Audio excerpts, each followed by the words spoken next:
Hi, everyone. This is going to be such a good episode. I could tell already. I'm super excited. I am Dr. Funke Afolabi-Brown. I'm just going to go live on Instagram as well. There we go. And I'm just really excited to be here. For those who do not know me, who I have not met yet, my name is Funke Afolabi-Brown. I'm a sleep medicine physician and the founder of Restful Sleep MD and the Restful Sleep team.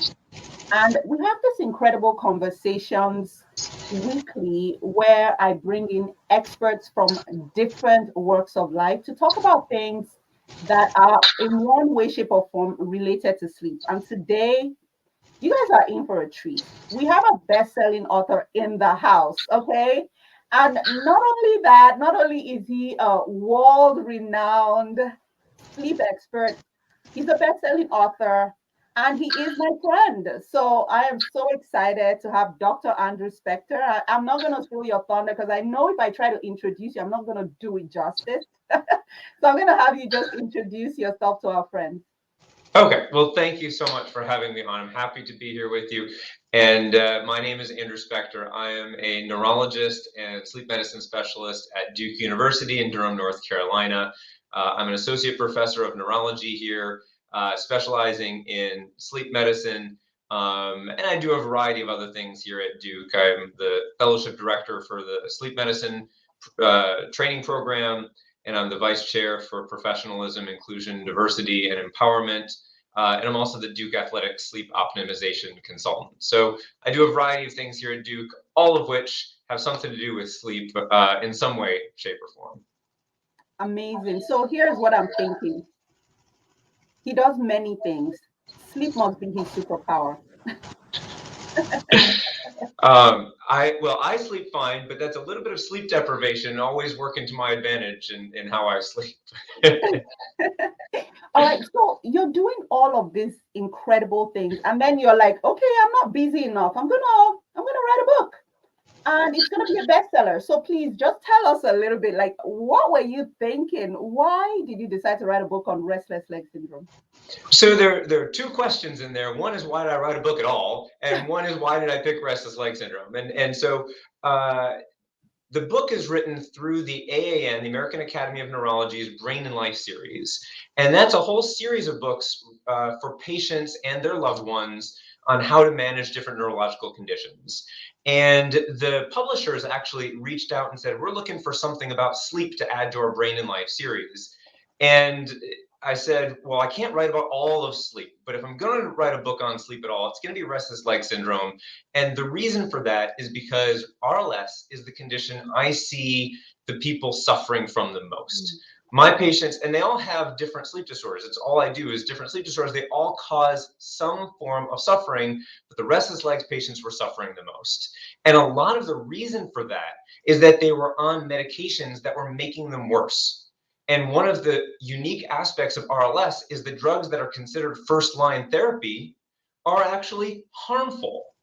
And so I had to walk back so many patients who'd been on drugs that were making them worse. And it was getting very frustrating to see patient after patient suffering due to treatments that were supposed to be helping. And so this became my passion. I said, we need to get this information out. People need to know how to protect themselves from getting worse with this condition. And people can get better. There's so many good treatments out there for restless legs. People don't have to suffer with this. And people kept coming in and saying things like, oh, I didn't know I could feel better. I thought I had to live with this forever. No. You can get better from restless leg syndrome. You don't have to suffer forever. And that's what really inspired me. I really want to get that word out to keep people from that unnecessary suffering. Wow. You know, there's a little bit of an echo, sorry. I'm not sure why. But I think some of the things you just mentioned is so powerful, which is the fact that they're suffering. So maybe shed some light first and tell us a little bit about what is restless leg syndrome. Help people understand it because I feel like people have subtle symptoms and they often wonder if it is. And so maybe we'll start with that.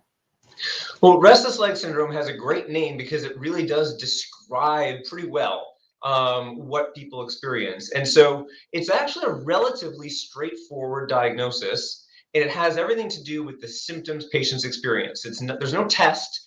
You don't test positive for RLS. It's really a symptom-based diagnosis. And those symptoms are a restless or irritable feeling or an uncomfortable, unpleasant sensation in the legs. Some people describe it as creepy crawly. Some people describe it as ants or electrical. There are a lot of different words, but it's something unpleasant, usually not painful. Can be painful in some cases, but usually not painful, just thoroughly unpleasant. Mostly in the legs, but some people will experience it elsewhere. And then it has to get worse later in the day. So evening and nighttime is worse. It has to get worse when you're holding still. So sitting down or getting into bed. And then it gets better if you're up and moving. Now, it doesn't go away forever. If you get back into bed, that it's going to come back, but at least temporarily you're relieved when you're up and moving. So it's four primary symptoms: the unpleasant sensation or urge to move, that's worse in the evening, worse when you're resting, and better when you're moving. And if you meet those criteria, there's a good chance that it's from restless leg syndrome. And how does this then affect sleep? So not everybody has restless legs when they're trying to sleep, but a large percentage of them do. When they get into bed, that holding still, relaxing feeling is when the legs start to really get irritable. And it's hard to fall asleep if you have to move. So as you're shaking your legs, trying to get the sensation to go better, it's sort of contrary to falling asleep if you're in movement. So it's very disruptive when you're trying to fall asleep and you have to get up and walk around. Many people with restless legs also have a condition called periodic limb movements of sleep.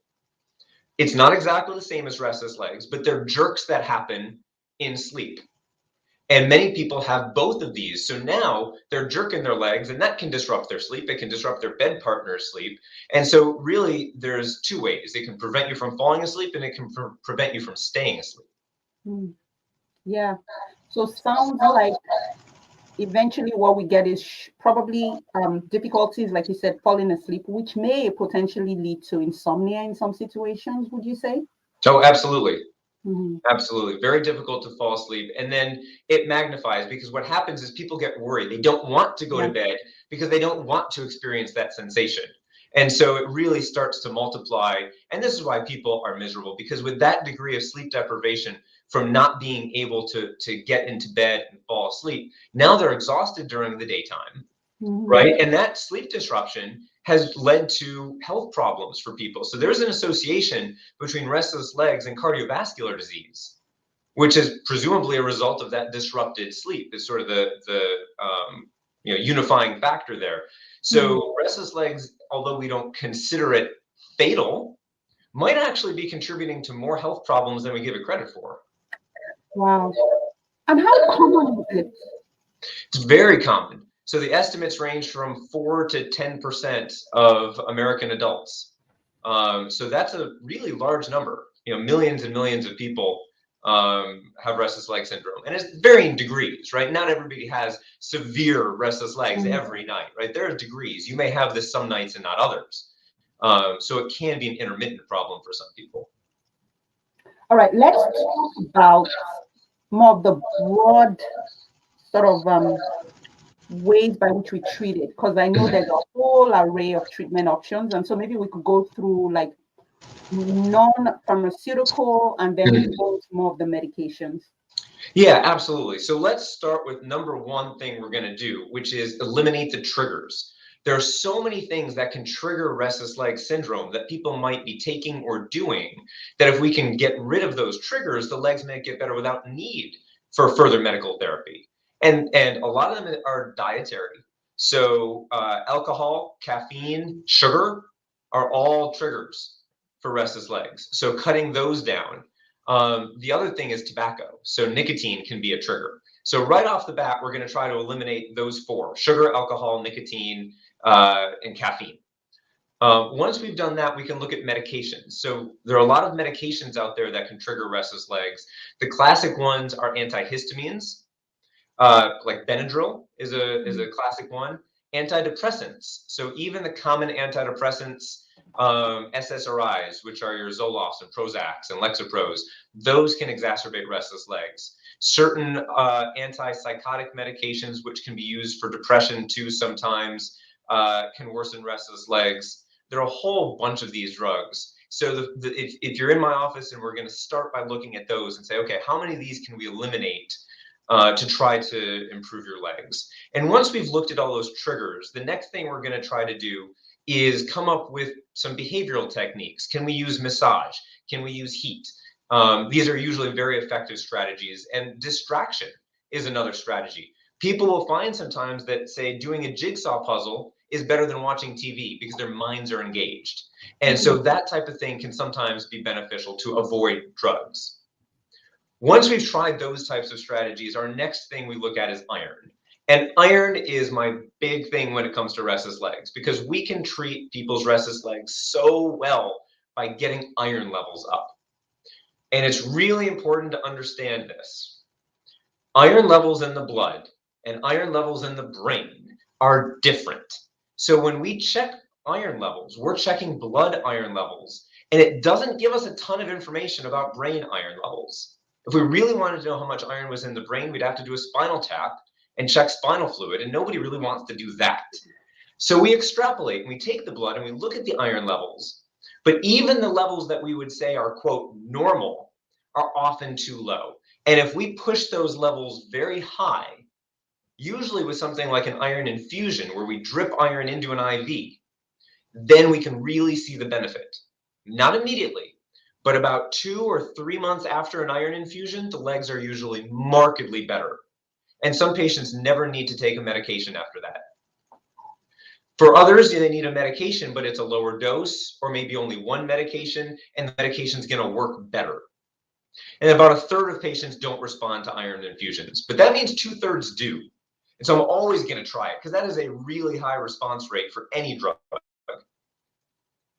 So iron is 2. So number 1, remove the triggers. Number 2, get the iron level up. Even if it looks normal, push the iron level up.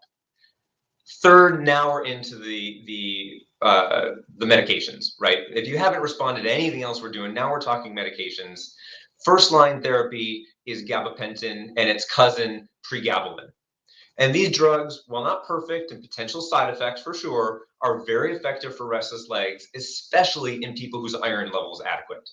Now, a lot of people have tried these drugs and it didn't work, but many have tried them before getting their iron levels up, and they're not as effective in that case. So I would encourage people who are suffering from this to make sure their iron is fixed first, then retry these drugs, and they can be very effective.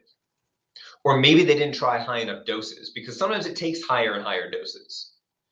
So that's first line. And I want to make a point of this too.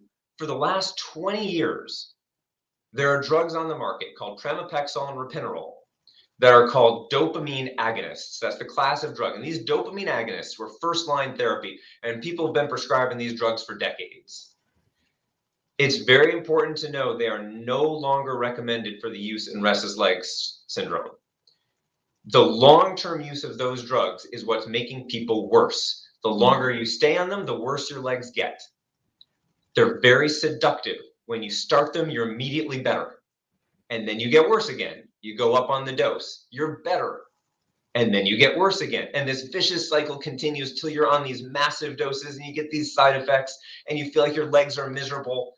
So we really want to avoid those drugs. Wow. That's a big one. That is a very, very important one that you just said about the pramipexole, because you're right. Previously, that was a go-to. But thank you so much for shedding light. And someone just asked, how do you get high ferritin? How do you boost it up? So I know you have mentioned how to get that done, but if you don't mind just repeating it. Yeah, so let's talk about ferritin. Ferritin is an important lab. It's not the only one. So we can't just use ferritin. We also look at a lab called the transferrin saturation.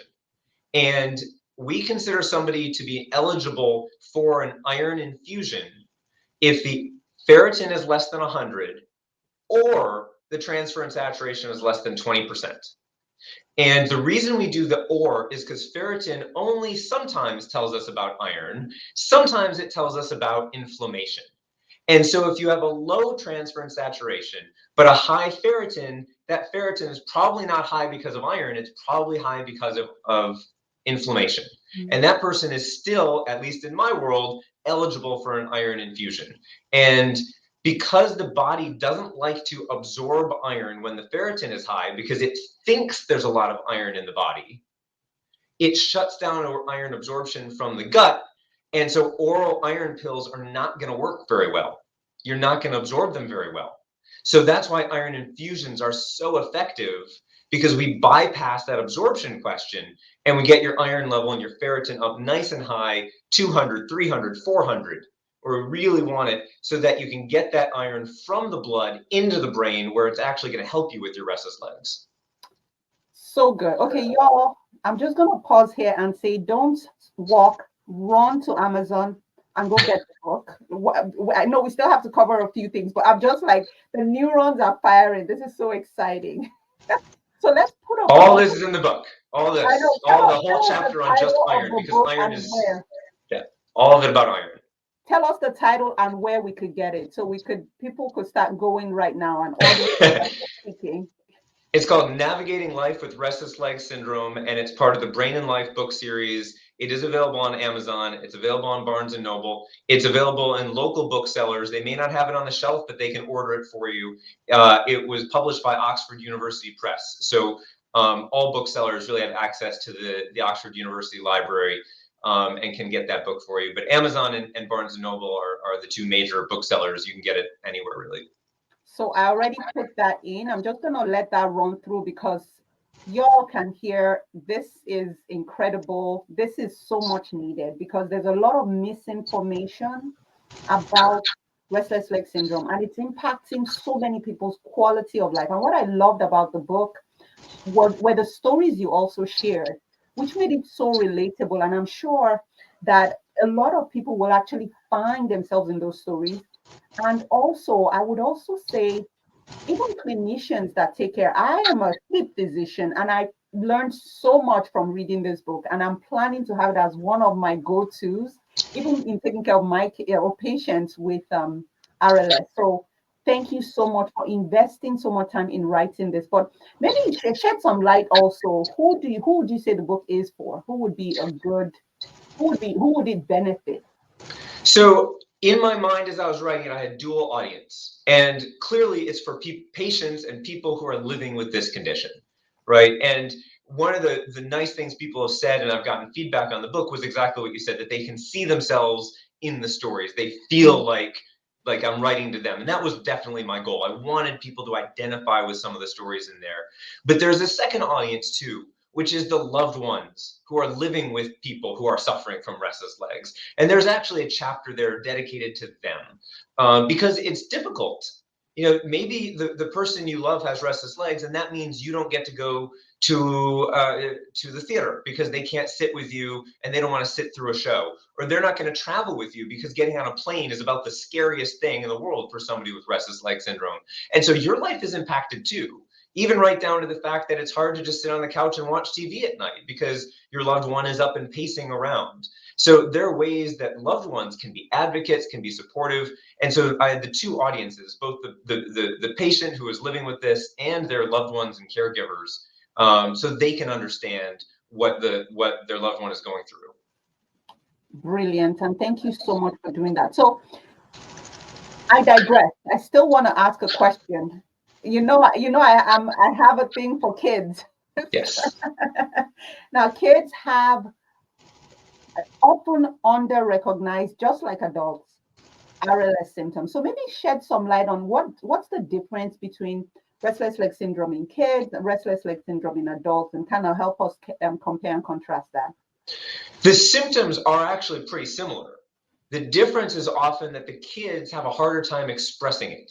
So sometimes restless leg syndrome will manifest on what we would call things like growing pains. You know, kids get into bed at night and they say, "Oh, my legs hurt," or they don't really have the language to describe it. But when kids are getting into bed and saying they get back out of bed because their legs are bothering them or their legs hurt, they can get RLS too. And often people don't realize that or remember that RLS is a disease that affects children. And again, iron is going to play a role in that. And they've shown higher rates of RLS in the kids of iron deficient mothers. So if during pregnancy the iron levels are low, then the iron doesn't transfer to the kid. The kid is more likely to get restless legs. So iron still plays a big role. But the symptoms are technically the same. It's just really about how a kid is going to describe it so that we can recognize that's what's going on. Okay, makes a lot of sense. And sometimes we have to get very creative in getting that history from the kids. Unlike adults who have, a whole vast array of vocabulary describing what they're feeling, sometimes it gets very tricky. Imagine a kid. So sometimes we'll blame the kid. Why do you keep getting out of bed? And you blame the kid. Get back into bed, lie down, and as a pediatric sleep doctor, enforcing those limits is important, right? We want to make sure we set limits and the kids don't get to run the house at night. But is that kid getting out of bed because their legs are forcing them to? And that's a key difference between the classic behavioral insomnia in childhood and restless legs. So if you're seeing that kid, if you're the parent or you're a sleep doctor who takes care of kids, inquire, why are you getting up? And see if they actually will say there's something going on with the legs, assuming they're verbal enough to tell you that. So good. Okay, I'm going to just get on a mini soapbox for that. Because I have a thing for that. A lot of families, of course, many times will assume that the issues that kids are experiencing is behavioral sleep issues, especially in the beginning of the night when you have a kid running in and out of the room. And this is something I'm so cautious about when I'm talking to families, that it is important, while significant amount of sleep issues in kids is related to behavioral sleep condition. They may have FOMO, they may have bedtime resistance, whatever it is. You want to make sure there's nothing medical going on. And I would say restless leg syndrome is a very quite common reason why kids may just have that difficulty with settling down and staying still, because every time they try to do that, they start to feel that urge to move their legs. And then, many times as well, unfortunately, it might be a combination of both, where they have both a behavioral issue, which may have been triggered by the RLS. So it's important that you try to be a detective to figure out where is this coming from, and really having a conversation with them. You might be fortunate enough to actually hear, yeah, my legs hurt, or I need you, can you rub my legs, or stuff like that. So thank you for pointing that out, because that is something that often gets missed and confused with just a behavioral sleep issue. Yep. Okay, so one more question before we go. In terms of, I know one of the things you talked about was the iron infusion. Many times, first of all, who's responsible for administering that? On our end, usually it's the hematologist, and sometimes we get into some very, I would say, conversations. I'm just going to put it like that. So yeah. How do you get buy-in, and what can we as clinicians do to help with improving that communication? Because again, a lot of people do not know this. A lot of even our clinician colleagues are not aware of how helpful iron infusion can be for people that are struggling with RLS. And, I'm asking maybe 3 questions in one. Sorry, good luck. Well, how about oral iron as well? Okay, so I'll take you help me if I forget some of these questions, but let me start with the logistics. I think you were asking about the logistics because it is a challenge to get iron infusions. Even in an institution like Duke, some of our infusion centers will give it, some of our infusion centers won't give it. And so there are logistical challenges to getting an iron infusion. I actually saw a patient earlier today who went back home, lived several hours from here, was trying to get an infusion, and they turned her away because they said, oh, you're not iron deficient, you don't qualify. And that's based on a different set of criteria, right? That's based on iron deficiency anemia and low blood counts. And honestly, in my world, I don't even look at blood counts. They're not relevant to me because that's not the type of iron I'm looking at. I want to know about brain iron.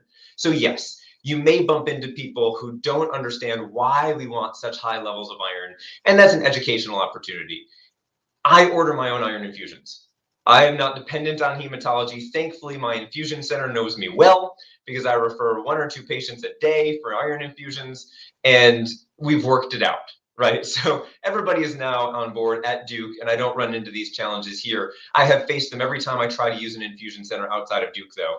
So that's going to be very specific to the sleep doctor who's trying to order this. Many of them, and I actually believe that at Johns Hopkins, for example, they work with their hematology colleagues to manage it. But again, they've had those conversations, and so the hematologists there know the different targets. But I don't refer. I think that, to me, this is part of RLS care, right? From my end, iron is a necessary treatment, so why would I make somebody else administer it? This is in my world as an RLS doctor. At least that's my attitude. So you also asked about the role of oral iron. Yeah. And oral iron can work very well in certain circumstances. One thing is, it's not very well researched. Much of the research is IV. So the oral iron is much more anecdotal, but I've seen it work. It works best when the ferritin is lowest. So generally you think, oh, it's so low, we better do an infusion and get that up fast. But the lower the ferritin, the better the absorption, because the body is going to be looking for iron at that point. And so if you're really low, oral iron may get you over the threshold to feel better. So I actually am more likely to do an infusion on people who are hanging around at ferritin 100, 110 than I am a ferritin of 7. You give oral iron to ferritin 7, they're going to feel pretty good pretty fast because they're going to be absorbing it and rapidly improving. So it's counterintuitive, but oral iron to me is best for people who are actually the most iron deficient. Yeah. So good. My own personal experience, I do give oral first. A lot of kids are severely iron deficient, like you said, in the 7s, in the teens, and they tend to perk up very nicely with iron supplementation orally. And of course, we give some, there's certain ways by which you give it. You want to give it with in a sort of more acidic environment. So we'll ask you to give it with like orange juice so that it's well absorbed. Also, maybe give it on an empty stomach as well. So there are ways to optimize the absorption as well. Great point. Talking forever. This is so good. Do you have any last words? And also maybe tell us about where we can find you. Where you can find me? So I'm at Duke. So I'm pretty easy to Google and find. You've got my website on there, and actually my website, if you look, there's a link to clinical consults, which really just takes you to the Duke website for scheduling. But my final thoughts are really that this is a very, very treatable condition. And I hate to see people suffering from something that we know what to do to fix it. I can't cure everybody, but nobody leaves worse off. I mean, they're all going to feel better. Maybe not on the first medication I try, maybe not the second, but we'll get there. And you're going to feel better. One way or another, you're going to feel better. So I really want people to not give up. There is hope. And that's the takeaway message, that nobody has to suffer forever with this condition. Oh, so good. So you heard, I told you he's the expert, right? So this has been just so powerful. Thank you so much for taking the time to provide information in a way that is relatable for people, because this is something that, even before we started this conversation, I told you, like, we're both so passionate about educating people. There's no point writing and in a way that's not going to benefit the people you're trying to treat. And so this has been Dr. Spector's mission. So again, like I said, go right on to Amazon. I already put it. I think that's one of the most straightforward places to go get it and get a copy of the book.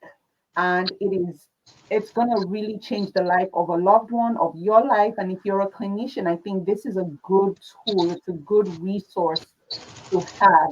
So grab a copy, buy one for a colleague, buy one for a family friend, check it out on Amazon, and really let's start to live life better, because really our goal is to help you thrive, and sleep is a way to achieve that. So good sleep and restful sleep is a way to achieve that.